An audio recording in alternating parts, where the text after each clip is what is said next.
So today we're talking about appreciating a part of something without ignoring, like, the whole, which is similar to yesterday's topic, but in a different way. So to have this make a little more sense, we're going to talk a little bit about Civil War II, a Marvel comic event, and then get into some other examples.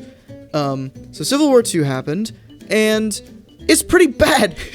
All things considered, it is not a great comic book, writing-wise. There are tons of continuity holes, nobody acts like they should act, it didn't need to exist in any way, it basically killed the Carol Danvers character for a while, and she's only now recovering from that. It's put Tony Stark into a science coma. But the main thing while we're talking about it is because it's beautiful. The comic is so pretty. It's so pretty, guys. The art is by David Marquez, who was doing Bendis's Iron Man run, who Bendis is the guy who wrote Civil War II. And it's so pretty. It's such a beautiful series, and it's such a shame that it sucks. And that's sort of the idea that I wanted to talk about, is basically, with Civil War II, the art is great.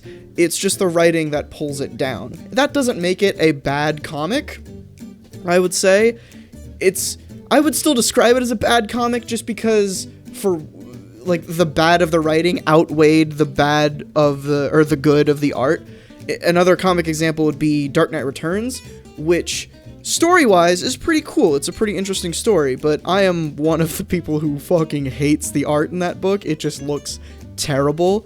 Another example would be Captain America Dimension Z, which is admittedly not that great of a story, but it's exemplified, like the badness of it is heightened by the fact that the art is so gross. So it's just an interesting thing where sometimes you can split hairs to appreciate one thing without another, without the other like bogging it down completely. Like, you know, some movies, they just have soundtracks that aren't that great. Some movies are just terrible, but their soundtracks are fantastic. Stuff like that. Maybe the acting's good, but the writing wasn't. A lot of Star Wars, the prequels, those actors aren't terrible actors. It's just the shit that they were given to work with was so terrible.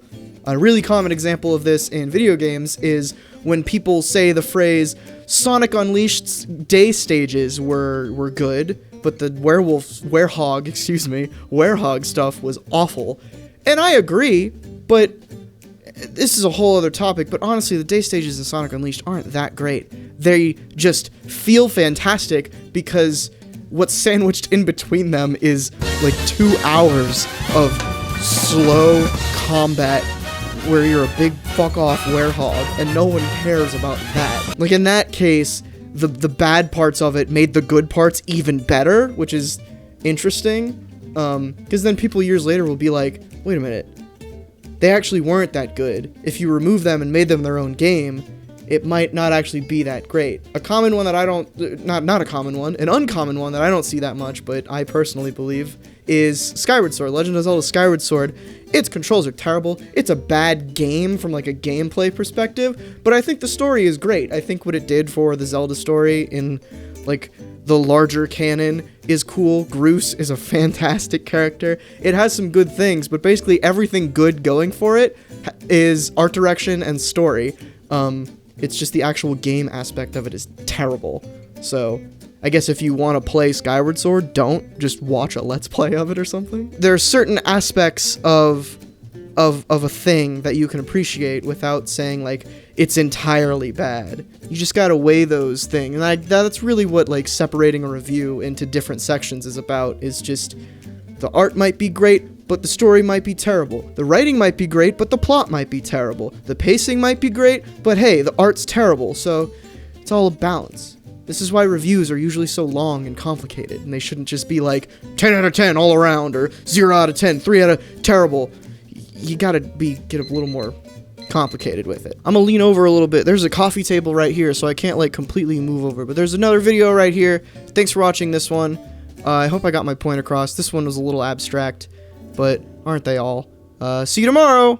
So long!